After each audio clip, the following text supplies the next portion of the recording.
ಇದು ಆಯುಷ ಆರೋಗ್ಯ ಎಲ್ಲ ಕೊಟ್ಟು ನಮ್ಮ ಆಯುಷ್ಯ ಆರೋಗ್ಯ ಇದರಿಂದ ಅವ್ರ ಮಕ್ಕಳು ಮರಿ ಎಲ್ಲ ಕುಟುಂಬ ಚೆನ್ನಾಗಿರ್ಲಿ ಅಂತ ನಾನು ಭಾವಿಸ್ತೀನಿ. ಈಗ ಹಾಕಿದ್ದು ನಾನು 1 ತಿಂಗಳಿಂದ ಈಚೆಗೆ ಹಾಕಿದ್ರೆ ಒಳಗಡೆ ಬಿಟ್ಟಿರಲಿಲ್ಲ. ಸೊ ನೀವೀಗ ನೋಡ್ತಾ ಇರ್ಬೋದು, ನೆಲಮಂಗಲದಲ್ಲಿ ಟೀಚರ್ ಕೆಲಸ ಮಾಡ್ತಿರೋದು, ಹಿಂದಿ ಟೀಚರ್. ಇವರು ಕಂಪ್ಲೀಟು ಲೆಫ್ಟ್ ಹ್ಯಾಂಡ್, ಇವ್ರಿಗೂ ಸ್ಟ್ರೋಕ್ ಆಗಿದೆ. ಸೊ ಇವ್ರು ಬಂದಾಗಲೇ 3 ವರ್ಷದ ಮೇಲಾಯಿತು ಸರ್. ಅದೇ ನೆಲಮಂಗಲದಿಂದನೇ ಕರ್ಕೊಂಬಂದಿದ್ದು. ಅವರಿಗೆ ತಾಯಿ ತಂದೆ ಇಲ್ಲ, ಸೊ ಫ್ಯಾಮಿಲೀಸ್ ಎಲ್ಲ ಇದ್ದಾರೆ.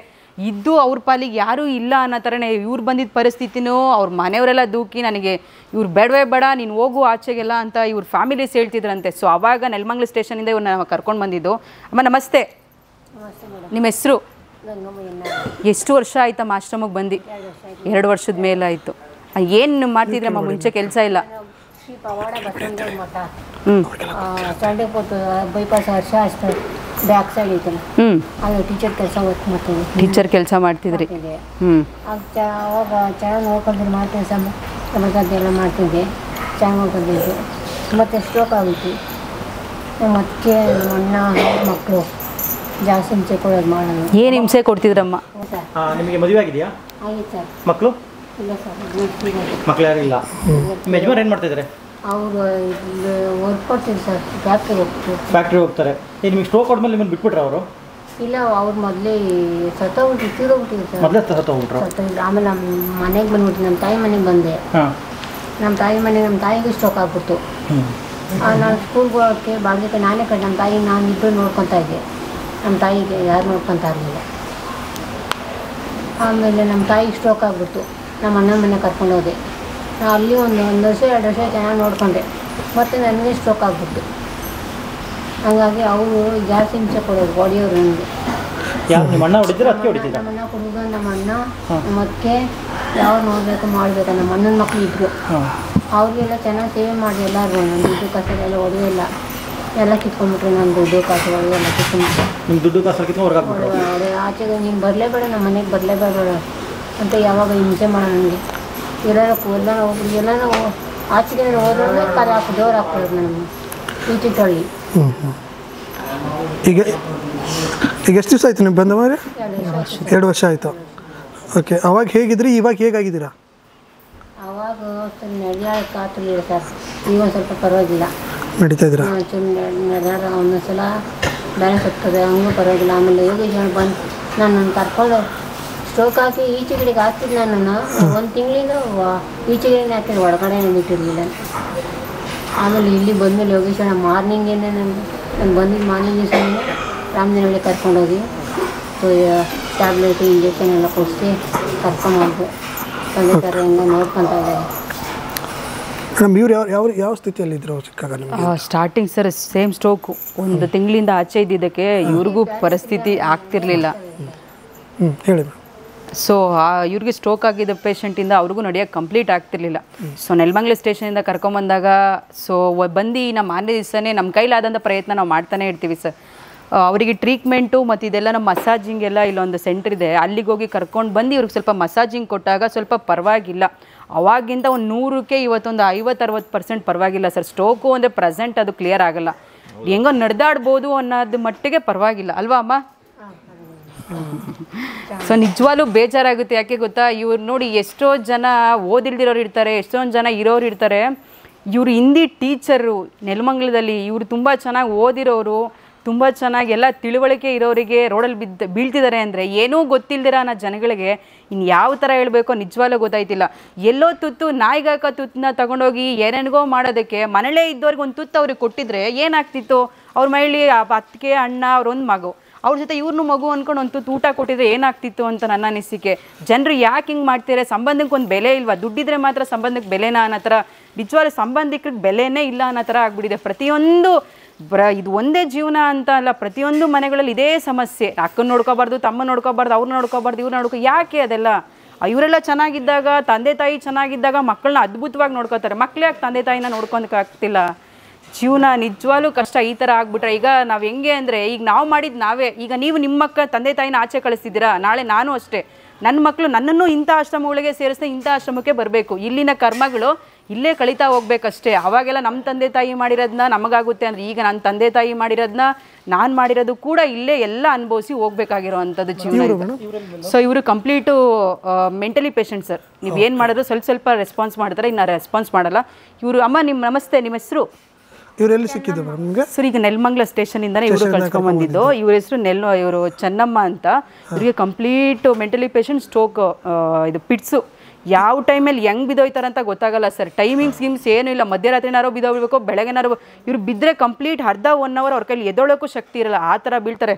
ಅಮ್ಮ ಯಾವುದು ನಿಮ್ಮೂರು?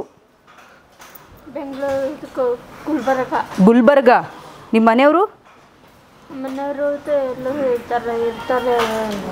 ಎಲ್ಲಿ ಇರ್ತಾರೆ? ಅವ್ರಿಗೆ ಬುದ್ಧಿ ಭ್ರಮಣೆ ಏನಾರು ಇದೆಯಾ? ಏನು ಮಾತಾಡಲ್ಲ ಸರ್. ಸ್ವಲ್ಪ ರೆಸ್ಪಾನ್ಸ್ ಮಾಡ್ತಾರೆ. ಇಲ್ಲ, ಗೊತ್ತಾಗಲ್ಲ. ಅವ್ರ ಫ್ಯಾಮಿಲಿ ಏನಾರು ಎಷ್ಟೊಂದು ವಿಡಿಯೋಗಳನ್ನ ಮಾಡಿದ್ದೀವಿ ಸರ್, ಯಾರು ರೆಸ್ಪಾನ್ಸ್ ಮಾಡಲಿಲ್ಲ. ತುಂಬ ವಿಡಿಯೋಗಳನ್ನ ನಾವು ಇವ್ರಿಗೆ ಅಂದರೆ ತುಂಬ ಚಿಕ್ಕ ಏಜ್ ಇರೋದ್ರಿಂದ ತುಂಬ ವಿಡಿಯೋಗಳನ್ನ ನಾವು ಅಪ್ಲೋಡ್ ಮಾಡ್ತೀವಿ, ಆದಷ್ಟು ಶೇರ್ ಮಾಡಿ ಅಂದರೆ. ಇವ್ರ ಮನೆಯವ್ರು ಯಾರು ಇಷ್ಟುವರೆಗೂ ಸುಳಿವೂ ಸಿಕ್ಕಿಲ್ಲ, ಒಂದು ಕಾಲು ಮಾಡಿ. ಏನು ಗೊತ್ತಾಗಿಲ್ಲ? ಇಲ್ಲ ಸರ್. ಈಗ ಎಷ್ಟೊಂದು ಜನ ಇವ್ರು ಗೊತ್ತಿರೋರು ಇದ್ರೆ, ಇವ್ರ ಮನೇಲಿ ಇದ್ದಾರೆ ಅಂತ ಹುಡ್ಕೊಂಡು ಹೋಗ್ಬೋದು. ಇವ್ರಿಗೆ ಅವ್ರ ಊರೇ ಗೊತ್ತಿಲ್ಲ ಅಂದಾಗ ನಾವು ಏನು ಮಾಡೋಕ್ಕಾಗಲ್ವಲ್ಲ, ಜನರಿಂದನೇ ನೋಡ್ಬೇಕಷ್ಟೇ ನಾವು. ಇವ್ರು ಇವಾಗ ಸಿಕ್ಕಿದ್ದು? ಆಯಿತು ಸರ್, ಈಗ 1 ವರ್ಷದ ಮೇಲಾಯ್ತು ಇವ್ರು ಸಿಕ್ಕಿ ನಮಗೆ.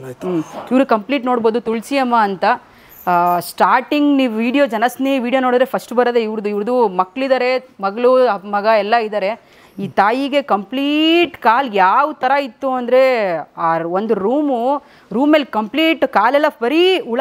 ನೀವು ಇಲ್ಲಿ ಹಿಂಗೆ ಕಾಲಿಟ್ರೆ ಬರೀ ಹುಳನೇ ಹಿಡ್ದಿತ್ತಲ್ಲಿ. ನಮ್ಮ ಯಜಮಾನ್ರು ಫಸ್ಟ್ ಟೈಮ್ ಹೋದಾಗಂತೂ ವಾಮಿಟೇ ಮಾಡ್ಕೊಬಿಟ್ಟಿದ್ರು ಅದನ್ನು. ಈಗ ನೋಡಿ ಇವ್ರು ಬಂದಾಗಲೇ ಒಂದು 6 ವರ್ಷದ ಮೇಲಾಯಿತು. ಮಕ್ಕಳು ಎಲ್ಲರೂ ಇದ್ದಾರೆ, ಯಾರೂ ರೆಸ್ಪಾನ್ಸ್ ಮಾಡಿಲ್ಲ. ಯಾವುದೋ ಒಂದು ಸಣ್ಣ ರೂಮಲ್ಲಿ ಯಮ್ಮನ ಬಿಸಾಕ್ಬಿಟ್ಟಿದ್ರು. ಯಾವ ರೀತಿ ಅಂದರೆ, ನಾಯಿಗಿಂತ ಕಡೆಯಾಗಿ, ಸತ್ತಿ ನಾಯಿ ಯಾವ ಥರ ವಾಸನೆ ಇರುತ್ತೋ ಅದಕ್ಕಿಂತ ಕಡೆಯಾಗಿ ಪಾಪ ಈ ತಾಯಿನ ಬಿಟ್ಟಿದ್ರು.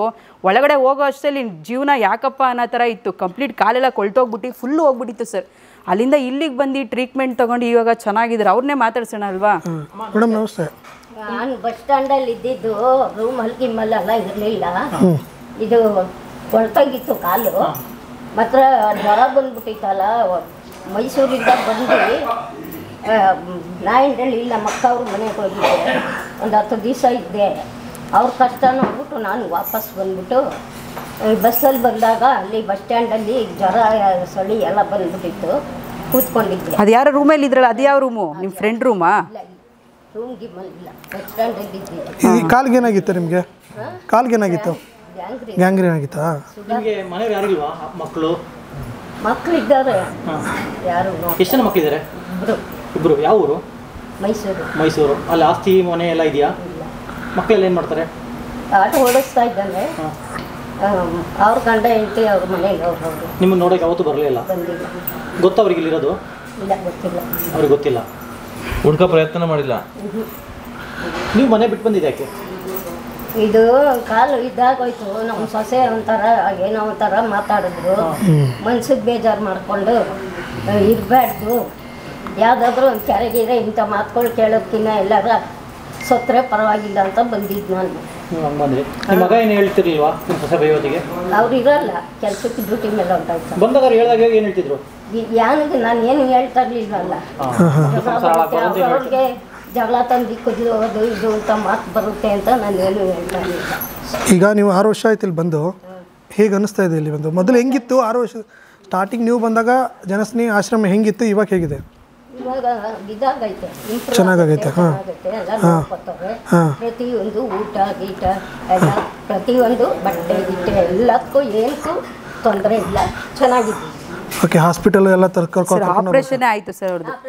ಅರ್ಧ ಕಾಲು ಕಟ್ಟೆ ಮಾಡಿಬಿಟ್ಟಿದ್ದಾರೆ. ಇದು ಎಲ್ಲಿ ಮೇಡಮ್? ಸರ್ ಬೋರಿಂಗ್ ಹಾಸ್ಪಿಟಲ್ ಅಲ್ವಮ್ಮ? ಇದು ಕಂಪ್ಲೀಟ್ ಫುಲ್ ಕಾಲಿತ್ತು, ಗ್ಯಾಂಗ್ರೀನ್ ಫುಲ್ ಆಗ್ಬಿಟ್ಟಿತ್ತು.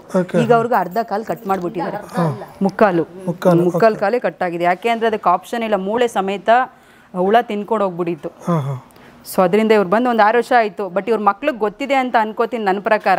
ಯಾಕೆ ಅಂದರೆ ಈಗ ಮೈಸೂರು ಅಂತ ಅಂದರೆ ತುಂಬ ದೂರ ಏನಿಲ್ಲ ಸರ್, ತುಂಬ ಹತ್ರ ಇರೋದ್ರಿಂದ ವಿಡಿಯೋಗಳ ರೀಚ್ ಆಗಿರುತ್ತೆ. ಅವ್ರಿಗೆ ಬರಬೇಕು ಅಂತ ಮನಸ್ಸಿಲ್ವೋ ಏನೋ ಗೊತ್ತಿಲ್ಲ ನನಗೆ, ಬಟ್ ರೀಚ್ ಅಂತೂ ಆಗಿರುತ್ತೆ. ಇವ್ರನ್ನ ಕರ್ಕೊಂಡೋಗಿ ಮನೇಲಿ ಇಟ್ಕೊಂಡು ಸಾಕ್ಬೇಕಾಗತ್ತಲ್ಲ ಅಂತ. ಸರ್ ಕಂಪ್ಲೀಟ್ ಗ್ಯಾಂಗ್ರೀನ್ ಅಂದರೆ ಹೇಳ್ದಷ್ಟು ಈಸಿ ಅಲ್ಲ ಸರ್. ವಿತಿನ್ ಸೆಕೆಂಡು ಇಲ್ಲಿ ಕೂತ್ಕೊಳ್ಳೋಕ್ಕೂ ಆಗಲ್ಲ, ಅಷ್ಟು ಸ್ಮೆಲ್ ಇರುತ್ತೆ. ನಾವೇ ಕೈಯಿಂದ ಪ್ರತಿನಿತ್ಯ ಹುಳಗಳು ತೆಗಿತಾ ಇರ್ಬೇಕಾದ್ರೆ ನಾವು ಅನ್ನ ಹಾಕೊಂಡ್ರೆ ಬರೀ ನಮ್ಮ ಕಣ್ಣು ಹುಳನೇ ಕಾಣಿಸುತ್ತೆ.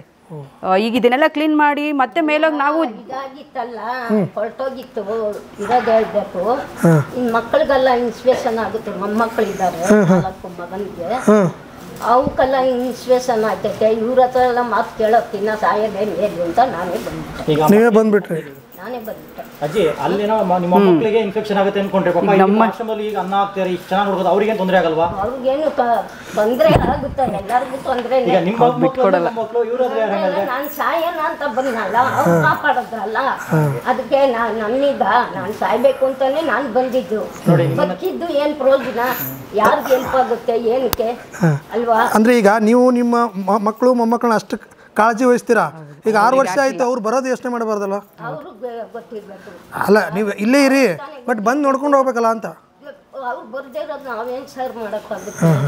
ಅದು ನಿಮಗೆ ಇಷ್ಟೊಂದು ಪ್ರೀತಿ ಇದೆ ಈಗಲೂ ಅವ್ರ ಮೇಲೆ ಅಂತ? ಹೌದು, ಅವರು ಬಿಟ್ಕೊಡಲ್ಲ. ಸೊ ಇವ್ರಿಗೆ ಸ್ಟಾರ್ಟಿಂಗ್ ಬಂದಾಗ ನನ್ನ ಮಗಳು ಇನ್ನೂ ಚಿಕ್ಕವಳು, ಯಾವಾಗ ಅಂದರೆ ಒಂದು ವರ್ಷದ ಬೇಬಿ, ಸಣ್ಣ ಮಗು. ಸೊ ನನ್ನ ಮಗಳು ಇಲ್ಲೇ ಓಡಾಡ್ತಿದ್ಲು, ಇವ್ರ ಜೊತೆನೇ ಕೂತ್ಕೋತಿದ್ಲು, ಇಲ್ಲೇ ಊಟ ಮಾಡ್ತಿದ್ಲು. ಸೊ ಇವ್ರು ಹೇಳ್ತಾರೆ ಪಾಪ ಅವ್ರ ಮಕ್ಳಿಗೆಲ್ಲ ಇನ್ಫೆಕ್ಷನ್ ಆಯ್ತಾರೆ. ನನ್ನ ಮಕ್ಕಳು ಇಲ್ಲೇ ಬೆಳೆದಿರೋದು, ಇಲ್ಲೇ ಇವ್ರಗಳ ಕೈಯಲ್ಲೇ ಊಟ ಮಾಡಿಸ್ಕೊಳ್ಳಿ, ಇವ್ರಗಳ ಕೈಯಲ್ಲೇ ತುತ್ತು ಮಾಡ್ಕೊಂಡು ತಿಂದಿರೋದು. ಆಗುತ್ತೆ ಅಂತಲ್ಲ, ಕಾಲು ನೋಡಿದ್ರೇನೆ ಭಯ. ಹೌದು, ಆಯ್ತು ಆಯ್ತು ಆಯ್ತು, ನೀವು ಹೇಳಿ ತಪ್ಪಿಲ್ಲ ತಪ್ಪಿಲ್ಲ. ಹೇಳ್ತಿರೋದು ಒಬ್ಬ ತಾಯಿಯಾಗಿ ಏನು ಹೇಳ್ಬೇಕು ಹೇಳಿದಿರಾ? ಕಾಲು ನೋಡಿದ್ರೆ ಮಕ್ಕಳಿಗೆ ತೊಂದರೆ ಆಗೋದು, ನನ್ನಿಂದ ನಮ್ಮ ಮಕ್ಳಿಗೆ ತೊಂದರೆ ಆಗೋದು. ಮುದ್ದು ಮಕ್ಕಳು ಅವಕ್ಕೆ ಒಂಥರ ಭಯಂಕರ ಆಗುತ್ತಲ್ವಾ? ಅದರಿಂದ ನಾನು ಸಾಯ್ಬೇಕು ಅಂತ ಬಂದಿದ್ದೆ. ಈಗ ಅಷ್ಟೆಲ್ಲ ಇವ್ರು ಮಾಡಿದ್ದಾರೆ, ಇವ್ರಿಗೇನು ಹೇಳ್ತೀರಾ ಅಂತ? ಅವ್ರಿಗೆ ಇದು ಆಯುಷ ಆರೋಗ್ಯ ಎಲ್ಲ ಕೊಟ್ಟು ನಮ್ಮ ಆಯುಷ್ಯವ್ರಿಗೆ ಇದರಿಂದ ಅವ್ರ ಮಕ್ಕಳು ಮರಿ ಎಲ್ಲ ಕುಟುಂಬ ಚೆನ್ನಾಗಿರ್ಲಿ ಅಂತ ನಾನು ಭಾವಿಸ್ತೀನಿ. ನಾನು ಎಲ್ಲರೂ ಚೆನ್ನಾಗಿರ್ಬೇಕು. ಒಬ್ಬರು ಅವರು ಹಾಳಾಗೋಗ್ಲಿ ಇವ್ರು ಹಾಳಾಗೋಗ್ಲಿ ಅನ್ನೋದು ಇದು ನಮ್ಮ ಕೈ ಇಲ್ಲ. ನಾವು ಹಾಳಾಗೋದ್ರು ಇನ್ನೊಬ್ರು ಚೆನ್ನಾಗಿರ್ಲಿ ಅಂತ ಭಾವಿಸ್ಬೇಕು ಅಷ್ಟೇ ಸರ್. ಬಿಡಿ, ಯಾಕೆಂದ್ರೆ ನಿಮ್ಮ ಮಕ್ಕಳ ಮೇಲೆ ಅಷ್ಟು ಒಳ್ಳೆ ಕಾಳಜಿ ಇದೆ.